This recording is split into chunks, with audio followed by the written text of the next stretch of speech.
할렐루야. 고난지간 특별 새벽기도회 3일차 예배에 참석하신 여러분 주님 이름으로 축복하고 환영합니다. 하나님께서 오늘 새벽 예배 시간 가운데 은혜 베풀어 주셔서 에스겔 골짜기에 불어닥친 생명바람으로 마른 뼈들이 살아나 하나님의 지극히 큰 군대로 일어섰듯이 연약한 우리에게 성령의 생기와 성령의 바람이 불어와서 우리의 모든 연약함을 일으켜 세워주시고 하나님의 큰 용사와 군대로 일어서는 복된 은혜가 오늘 예배 시간 가운데 나타나게 되시기를 주님 이름으로 축원합니다. 오늘은 여러분과 함께 과부의 두 랩돈이라는 제목으로 마가복음 12장의 강해의 말씀을 나누겠습니다. 오늘 예수님께서 본문 가운데서 이제 하셨던 말씀의 배경의 말씀을 보니까 여러분 41절의 말씀 잠깐 보면요, 41절 한번 같이 읽겠습니다. 시작. 예수께서 헌금함을 대하여 앉으사 우리가 어떻게 헌금함에 돈 넣는가를 보실세 여러 부자는 많이 넣는데. 아멘. 오늘도 예수님께서 그 말씀하시는 배경이 예루살렘 성전의 헌금함 앞에서 말씀하신 것입니다. 여러분 우리가 그 예루살렘 성전은 보면요, 이게 참 구도가 좀 독특합니다. 맨 바깥의 구조는 성전에서 맨 바깥에는 뭐가 뜰이 있는데 이방인들의 뜰이 있습니다. 그 이방인들 즉 유대인 말고 이 헬라의 이방인들은 이방인의 뜰까지 들어갈 수 있습니다. 그 다음 섹터가 한쪽 앞으로 가면 여인들의 뜰이 있습니다. 이스라엘 여인들이 들어갈 수 있는 여인들의 뜰이 그 다음 블럭이고, 그 다음 섹터는 뭐냐면 이스라엘 남자들이 들어갈 수 있는 섹터가 있습니다. 그 다음에 그 더 안쪽 이건 뭐냐면 이제 레위인들이 들어갈 수 있는 섹터가 있습니다. 그리고 가장 성전이 깊숙한 곳에 지성소가 있는데 그곳은 그 레위인 가운데서도 유대의 대제사장만 들어갈 수 있는. 그래서 철저하게 여러분 어떻게 보면 유대의 예루살렘 성전은 섹터가 나눠져 있어요. 구별이 철저합니다. 이방인들의 뜰, 여인들의 뜰, 이스라엘 남자들의 뜰, 레위인들의 뜰, 대제사장이 들어갈 수 있는 장소, 딱 이렇게 섹터가 나눠졌는데, 이렇게 구별된 장소가 가운데서 오늘 주님의 이 헌금함은 어디에 있는 곳이냐면 바로 여인들의 뜰에 있었던 장소입니다.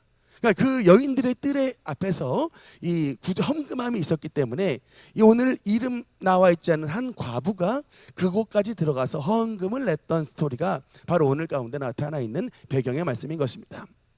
근데 여러분 예수 그리스도께서 십자가에 달려 돌아가셨을 때에 굉장히 상징적인 사건이 나타났어요.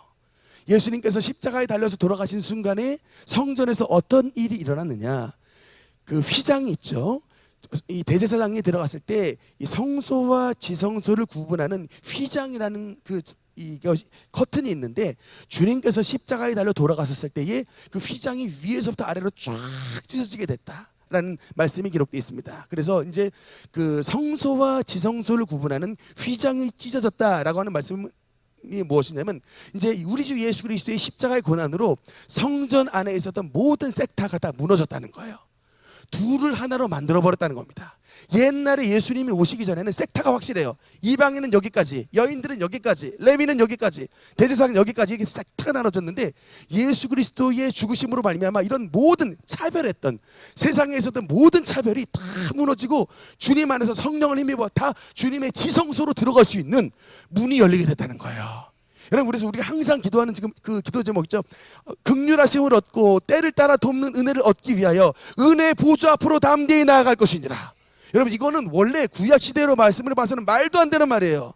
은혜 보좌, 여러분 시은소, 주님의 지성소는 반드시 대제사장만 들어갈 수 있는 곳인데, 여러분 히브리서는 우리가 말하기를 긍휼하심을 얻고 때를 따라 돕는 은혜를 얻기 위하여 은혜 보좌 앞으로 담대히 나아가라고 말씀합니다. 예수님께서 십자가상에서 죽으신 그 희생으로 말미암아 저와 여러분이 다 주님의 제사장이 됐기 때문에 이제는 주님 안에서 다 들어갈 수 있다는 거예요. 여러분, 기가 막힌 말씀입니다.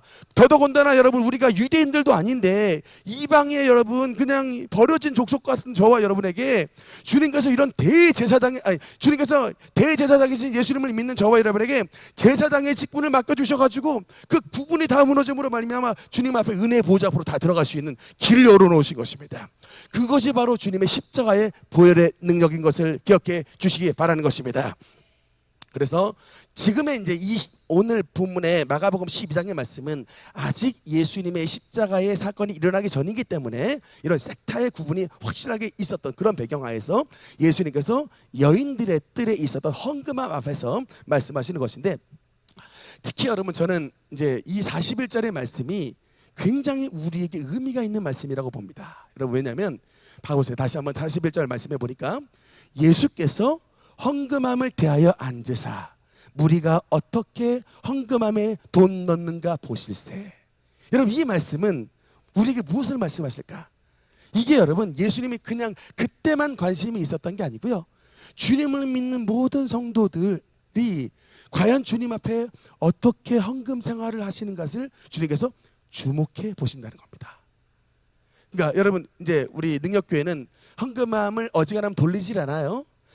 보통 순복음교회 계열에서는 이게 이제 헌금 바구니를 이렇게 돌려가지고 헌금을 이렇게 넣게끔 돼 있는데, 저희는 개척 처음부터 헌금함은 무조건 뒤에 놨습니다. 그래서 하나님 앞에서 이렇게 본인의 신앙대로 넣으시라고 옆 사람 보고 그냥 분위기 따라 이렇게 하라는 게 아니라 그냥 신앙 고백으로 하라고 하는데, 왜냐하면 이 성경의 원리가 그렇습니다. 41절에 헌금함이 놓여져 있고 가서 이렇게 넣게끔 되어 있기 때문에 저는 그냥 이 말씀대로 하는 것이 옳다라고 해서 헌금함을 항상 이 교회 입구 쪽에 뒤쪽에 놓는데, 중요한 건 여러분 이 헌금함에 대하여 여러분이 헌금을 넣으실 때 그 모습을 주님께서 보고 계시다는 겁니다.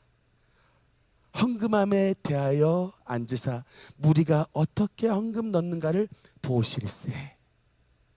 제가 그 책 가운데 정말 천국은 있습니다, 메리 캐드런 맥스터 목사님이 여자 목사님이신데 쓴 책을 보니까 우리 각각의 교회에 하나님이 천사를 보내주셨대요. 그래서 그 책에 보면 하나님의 천사를 보내주셔서 특히 여러 천사들이 있는데 헌금함 앞에 서 있는 천사, 또 교회 문 입구 앞에 있는 천사들이 있어서 그 교회 문 입구 앞에 서 있는 천사는 오늘 능력교회에 어떤 성도가 왔는가를 출석 체크를 적는 천사가 있답니다. 또 그 옆에 있는 이제 헌금함 옆에 있는 천사는 과연 그 어떤 성도가 헌금을 낼 때에 자원함과 기쁨으로 헌금을 냈다, 또는 겉으로는 안 그런 척하지만 속으로는 무지 아까운 마음을 가지고 헌금을 내더라, 이런 모든 헌금의 태도를 주님 앞에 리포트를 보고하듯이 다 기록을 해가지고 그 천사의 보고가 그날 실시간으로 우리 주님 앞에 다 보고가 된다는 거예요. 주님, 대한민국의 지축 능력교회 성도는 몇 명 참석했고 아무개가 또 얼마나 헌금을 했는데 헌금을 낼 때 자원하는 마음으로 냈습니다. 주님, 사실은 겉으로는 안 그런 척하지만 속으로는 무척 아까운 태도를 가지고 냈습니다. 고민을 하면서 냈습니다. 아마 이런 모든 보고들이 주님 앞으로 올라간다라는 그 말씀을 본 적이 있는데, 주님께서 뭐 그렇게 천사를 통해서 다 기록을 하라고 명하신 것은 다른 게 아니라 그만큼 우리의 헌금 생활을 통하여 하나님께서 뭘 하시려고, 우리가 주님 앞에 드리는 모든 정성과 사랑을 보시고 은혜를 베푸시기 위해, 우리의 또 정성을 보시고 내 믿음대로 될지어다 축복 주시기 위해 주님께서 이렇게 하시는 것입니다. 우리의 신앙생활 가운데 가장 어려운 주제는 물질입니다. 제가 작년경으로 기억을 하는데 우리 교회 청년 회사 생활할 때에 참 신실한 청년인데, 그 청년이 가끔 회사원들하고 대화를 하다 보면 그 친구가 밥 먹을 때 항상 기도를 하고 먹는 친구거든요. 여러분 하여튼 이게 크리스찬은요 항상 어디 가서든지 정체성을 드러내는 것입니다. 밥 먹을 때에 식사 기도도 제대로 못하고 밥을 먹는 사람은 이게 진짜 집사가 맞는지 진짜 성도가 맞는지를 한번 이게 되돌아보셔야 되는데, 그 친구의 경우는 아주 탁 신실하게 어느 때나 두 손을 탁 모으고 항상 밥을 먹기 때문에 이제 회사원들이 관심을 가지고 보다가 하루는 물어보더라는 거예요. 그 청년에게 보아하니 교회를 다니는 것 같은데 11조 내냐라고 물어보더래요. 당연히 11조 생활하니까 우리 능력교회는 어지간한 성도들은 다 11조 생활하는데 당연히 11조 낸다고 했더니 정말 이해를 할 수가 없다. 정말 넌 돈 안 아깝냐? 네 월급의 10분의 1이라는 액수가 적은 액수가 아닌데 너 그것 안 아깝냐? 라고 반문을 하더래요. 너 그래서 그 사람들이 회사 동료들에게 너 정신이 조금 약간 나간 애 아니냐라고 하는 이런 약간 아웃사이더 취급을 받았다라고 하는 요새 사람들이 이래요. 근데 여러분 참 이게 사실은 굉장히 이율배반적인 이게 행동들입니다. 사실은요 세상 사람들 가운데 기도하라 그러면, 왜냐하면 기도 제목이 다 돈 벌라고 하는 기도 제목이에요. 세상 사람들도 다 뭐 누구한테 빌든지 다 부자 되게 해달라고 기도를 하는데, 막상 가가지고 자기에게 복 주는 그 신에게 10분의 1도 못 바치는 이런 거. 그러니까 이거는 그 마음에 탐심이 가득 차 있는 거라니까, 탐심이. 참 그래서 우리가 참 신앙생활을 할 때에 이런 물질에 대한 문제가 참 우리가 어려운 문제인데, 여러분 근데 참 이 부분에 대해서 굉장히 중요한 통찰력을 주는 말씀이 있습니다. 출애굽기에 보면요, 그 10가지의 재앙의 이야기가 나와 있는데, 사실은 우리가 10가지의 재앙의 이야기를 봤을 때 그냥 바로가 막 그냥 그 10가지 재앙을 무조건 막 다 그냥 그러니까 얻어 맞고 막 그랬던 것 같지만, 사실은 그렇지 않아요. 조금 성경을 자세히 읽어보면 그 10가지 재앙 가운데서 바로가 모세에게 3가지의, 오늘날로 말하면 내고 협상안을 제출을 해요. 이게 왜냐하면 막 우박 두들겨 맞고 막 병 나가지고 막 가축들도 막 쓰러지고 막 이런 거 보면 이거 아무래도 안 되겠거든요. 그러니까 바로가 이게 멍청이가 아니니까 어떻게든지 모세와 협상안을 제시해 가지고 이 재앙을 멈추고 싶기 때문에 그 가운데서 3가지의 제안을 딱 제시를 하는데, 첫 번째 제안이 뭐냐면, 야 너희들 하나님께 여호와께 예배 드리는 건 좋다. 근데 첫 번째로는 이 땅에서 예배 드리면 안 되냐. 이게 첫 번째. 애굽 나가지 말고 애굽 땅에서 여호와께 예배 드리면 안 되냐. 이게 첫 번째 제시안이에요. 그러니까 이게 무슨 얘기냐면, 주일날 교회 오지 말고 낚시터에서 예배 드리면 안 되냐. 주일날 예배 드리지 말고 등산 가서 예배 드리면 안 되냐, 이 얘기예요. 야 하나님 다 계시는데 꼭 교회 가야 되니? 하나님 어디나 다 계시다며. 낚시터에서 그냥 낚싯줄 탁 내리면서 주여 물고기 잘 잡게 하소서 이렇게 기도하면 이렇게 하라는 거예요. 이게 바로 여러분 이게 바로 바로의 협상 아니었습니다만, 모세가 바로 리퓨절 탁 그냥 꺼버리는 거. 안 된다. 두 번째 내고가 뭔지 아십니까? 그래 그러면 나가는 건 좋은데 이 땅에, 애굽 땅에 너희의 자식들은 놓고 나가면 안 되겠냐 라고 두 번째 타협안을 제시해요. 너희 성인들은 다 나가도 좋은데 이 땅에 너희의 자녀들만 애굽 땅에 놓고 너희들만 나가면 되지 않냐. 여러분 이게 마귀라는 놈이 뭘 알아요? 예수는 어른들만 믿고 너희의 자식들은 끊어버려. 이 다음 세대의 계승을, 복음의 계승을 끊어버리려고 하는, 이게 바로 여러분 마귀의 협상안이에요. 두 번째 협상안이었습니다. 근데 당연히 이 속에 마귀의 딱 그 아이디어가 들어있는 걸 알고 역시 모세가 꺼버렸습니다. 근데 여러분 세 번째 마귀의 내고, 세 번째 협상안이 뭔지 압니까? 그래 할 수 없다. 너희 성인도 나가고 너희 자식들도 나가도 좋은데 딱 하나만 놓고 나가라. 너희의 소와 양들, 너희의 가축을 애굽 땅에 두고 나가면 안 되겠냐. 여러분 당시에 유목민이었던 이스라엘 백성들에게 소와 양, 가축은 뭡니까? 그들의 돈, 재산이에요. 여러분 이게 무슨 말입니까? 교회 가. 애들 너 교회 가도 좋고 너희 자식들 데리고 신앙생활해도 좋은데 뭐만 하지 말라는 거예요. 교회 가서 헌금만 내지 마라는 것입니다. 이게 여러분 오늘날에도 동일하게 역사하는 거예요. 그 마귀의 아이디어가 오늘날 여러분 이 바로로 상징되는 마귀가 뭐를 잡는 거예요? 우리에게 자꾸 그냥 애굽 땅에서 신앙생활 하라. 너희 자식은 예수 믿지 못하게 하라.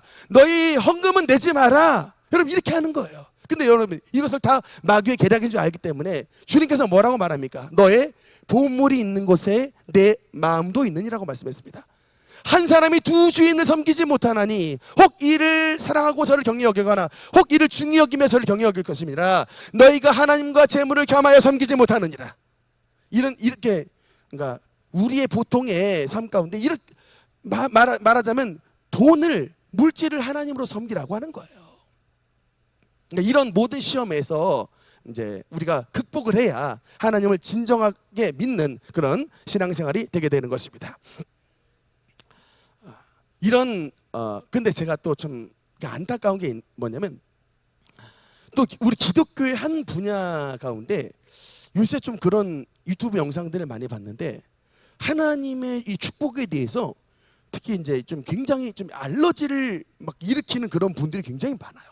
그러니까 여러분 그 번영 신학이라고 들어보셨습니까? 이제 그 프로스페리티 이제 티올로지라 그래서 그러니까 이게 특히 미국 사회에서 좀 우리가 축복받는 것을 추구하는 게 이제 번영 신학이라고 하는 것인데, 근데 이것에 대해서 굉장히 많이 막 그 비판을 하는 이런 말씀들이 좀 유명하신 분들이 그런 얘기들을 많이 하더라고요. 얼마 전에는 그 존 파이퍼 목사님이라고 아주 기독교계에 굉장히 유명한 목사님인데, 나는 왜 번영 신학을 증오하는가라고 하는 그 주제로 말씀을 하는데 전 동의합니다. 그렇게 말씀하신 뜻을 동의해요. 왜냐하면 여러분 물질이라고 하는 것이, 부라고 하는 것이 정신 차리지 않으면요 우리를 굉장히 나쁜 길로 이끌어가는 거 맞아요. 그래서 예수님이 오죽이나 하면 부자는 천국 들어가기 어렵다라고 말하잖아요. 낙타가 바늘귀에 들어가는 게 부자가 천국에 들어가는 것보다 더 쉬울 정도로, 그래서 그 정도로 부자가 구원받기가 쉽지 않다라고 말씀하셨기 때문에, 그래서 돈을 사랑함이 일만하게 뿌리가 된다라고 주님께서 경고하셨기 때문에 근데 이런 말씀으로 그렇게 말씀하셨지만, 근데 제가 이제 거기에 있는 한 가지 맹점이 뭐냐면, 그렇다고 그래서 이제 막 우리 그리스도인들은 되도록이면 고난을 받아야 되고 되도록이면 막 이제 이 고통 가난에 어떻게 견디면서 살아야 된다는 약간 그런 뉘앙스로 말씀을 하시는 것을 봤을 때, 제가 참 그 말씀이 일견 옳기도 하지만 어떤 면에 봤을 때는 부 자체를 죄악으로 여기는, 조금 말하자면 공산주의 같은, 여러분 칼 마르크스의 자본론이 바로 그 뭡니까? 이런 부자들 자체를 죄악으로 여겨서 프로레타리아의 혁명을 정당화시키는 것, 그것이 바로 칼 마르크스의 자본론 같은 마치 그런 면으로 바라보는, 부 자체를 죄악으로 여겨버리는 그런 오류에 빠질 수 있다라고 제가 참 좀 이게 참 말씀을 참 분별하면서 봐야 된다라는 것입니다. 그래서 여러분 이게 우리 그리스도인들은 뭐냐면 돈을 쫓아가는 사람이 아니에요. 다시 한번, 여러분 우리 그리스도인들은 돈을 쫓아가는 사람이 아니고, 그리스도인은 뭐냐면 예수 그리스도를 쫓아가는 사람입니다. 하나님을 쫓아가는 사람인데, 여러분 근데 뭐냐면 하나님을 쫓아가면, 하나님을 따르는 그 길 가운데 하나님께서 은혜 베푸셔서 주님을 따르는 자들에게 선한 목자 되신 예수님이 푸른 초장과 쉴만한 물가를 공급해 주신다는 거예요. 양들에게 여러분 푸른 초장이 뭡니까? 물질인 거예요. 여러분 우리가 무슨 이 땅에서 발을 다 디디고 사는데 우리도 물질이 필요합니다. 여러분 다 가정들 있으시잖아요. 자녀들 교육시켜야 됩니다. 몸 아프면 병원 가야 됩니다. 또 여러분 또 삼시세끼 밥 먹어야 됩니다. 옷 필요합니다. 이런 모든 집세도 내야 됩니다. 사업처 운영해야 돼요. 여러분 근데 우리가 이 땅에서 살 때 어떻게 양들이 풀을 안 먹고 살아갈 수가 있습니까? 근데 잘못 말하면 이런 것들을 추구하는 이런 모든 신앙들이 좀 막 잘못됐다라고 막 말을 하는 이런 사람들이 있는데, 물론 우리가 하나님이 아니라 물질을 쫓아가는 삶이란 여러분 그건 진짜 안 되는 거예요. 그러나 여러분 예수님을 믿는 사람들 가운데, 예수님을 믿는 우리 여정 가운데 하나님의 은혜를 공급받는 이런 신앙의 중심, 이것은 여러분 주님께서 기뻐하시고 양들에게 생명을 얻되 더욱더 풍성하게 베풀어 주시는 것이 주님의 뜻이라고 여러분께 강조하고 싶습니다. 그래서 여러분 주기도문 가운데 주님께서 우리에게 뭘 말씀하시냐면 일용할 양식을 주옵시고입니다. Give us this day our daily bread. 우리에게 필요한 양식을 공급해 달라고 하나님께서, 예수님께서 하나님께 기도하라고 우리에게 그 기도를 가르쳐 주셨습니다. 여러분 그래서 우리가 신앙생활을 하는 가운데 주님의 풍성함의 은혜와 주님의 축복을 받아 누리는 것, 그 주님께서 기뻐하시는 것인데, 다만 중요한 건 뭐냐면 그 풍성한 은혜를 받은 사람들이 굉장히 유혹에 빠지기 쉬운 게 뭐냐면, 그 물질의 은혜를 얻었을 때에 주신 하나님을 바라보는 게 아니라 얻은 물질의 마음을 뺏기기가 너무나 쉽다는 거예요. 그래서 하나님께서 주신 안전장치가 있으니 그것이 바로 11조인 것입니다. 여러분 전 그래요. 11조 헌금 하나님 앞에 철저하게 하는 사람, 연봉이 1억인데 진짜 11조 가운데 11조를 1,000만 원을 드릴 수 있는 이런 신앙인 사람, 나머지 9천만 원의 액수를 하나님의 뜻 가운데 분명히 쓰게 됩니다. 그런데 이거 1,000만 원 아깝다고 이거 하나님 앞에 안 드리고 이제 1억을 내가 내 뜻대로 쓰겠다라고 하면 그 가운데 마귀가 역사하는 거예요. 이 원리를 아셔야 된다고. 여러분 2,000만 원은 1억, 연봉 1억 가운데 하나님께서 말씀하신 1,000만 원의 액수는 여러분 것이 아니라 주님 거라고 말씀합니다. 나의 것이라고 말해요. 그래서 여러분 말라기서에 보면은 이스라엘 백성들이 그 하나님 앞에 심판을 받고 저주를 받는 것 가운데 너희가 나의 것을 도둑질하였느니라 라고 말씀했습니다. 여러분, 왜 내가 열심히 벌었는데 11조가 왜 내 것이 아니고 왜 하나님의 것이에요? 여러분, 이 질문에 대답할 수 있어야 됩니다. 내가 연봉이 1억인데 그 중에서 왜 1,000만 원이 왜 하나님의 것이에요? 내가 열심히 벌었는데. 다른 게 아니라 이 생명이 하나님께서 여러분에게 주신 것이기 때문에 그렇습니다. 그 재능을, 돈 벌 재능을 주님께서 여러분에게 주셨기 때문에 그렇습니다. 하나님께서 오늘 여러분을 보호해 주시고 그 돈 벌 수 있는 그 머리와 그 체력과 그 가정과 그 모든 환경을 하나님이 여러분에게 선물로 주셨기 때문에 그 중에 10분의 1은 하나님의 것, 나의 것이라고 말씀을 하고 있는 것입니다. 그런 여러분 확실한 주인의 의식을 가지고 신앙생활을 하면요, 나머지의 10의 9를 하나님께서 더욱더 풍성하게 만들어 주시는 거예요. 이 땅에서 마르지 아니하는 여러분 그 닳지 아니하는 가죽 부대, 마르지 아니하는 샘물로 여러분 가운데 은혜를 베풀어 주신 것을 믿으시기 바랍니다. 특별히 여러분 42절의 말씀에 보면 이 가난한 과부의 헌금은, 우리 한번 42절 같이 읽겠습니다. 시작. 한 가난한 과부는 와서 2렙돈 곧 한 고드란트를 넣는지라. 아멘. 여러분, 이때에 가난한 과부가 2렙돈 한 고드란트를 넣을 때에 44절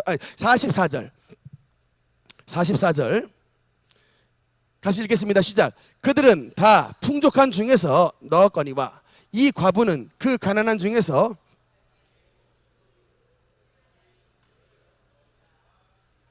아멘. 여러분, 예수님께서 이 과부의 헌금을 가장 많이 낸 헌금이라고 주님께서 칭찬을 해주셨습니다.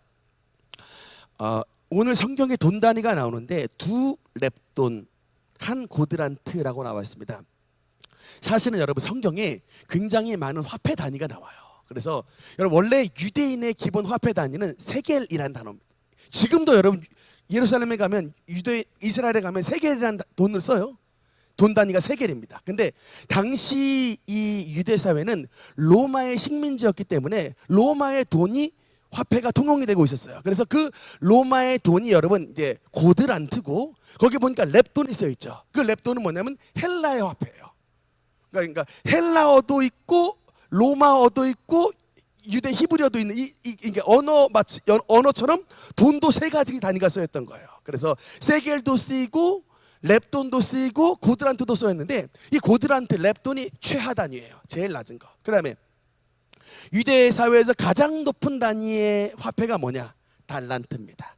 최고 높은 이게 달란트고, 보통 사회에 이제 보통 유대 사회에서 보통으로 쓰이는 단어 이 화폐 단위가 뭐냐면 데나리온이라고 하는 건데 유대 사회에서 남자 하루 노동 품삯입니다. 그래서 예수님께서 오병이어의 기적을 일으키셨을 때에 딱 빌립이 딱 보고 200데나리온의 떡이 부족하겠습니다라고 보고했던 그 말씀인데, 어쨌든 여러분 사실은 이 2렙돈 한 고드란트는 오늘날의 단위로 말하자면 한 1,000원, 2,000원 정도 되는 액수예요. 근데 이 정도의 헌금을 액수를 냈던 과부에게 예수님께서 이 과부를 보시면서 이 과부가 헌금을 가장 많이 넣었도다라고 주님께서 인정을 하셨습니다. 예수님의 기준이 뭘까요? 예수님의 헌금의 기준은 뭐냐? 가장 많이 냈다라고 하는 것은 그만큼 이 과부의 마음과 정성입니다.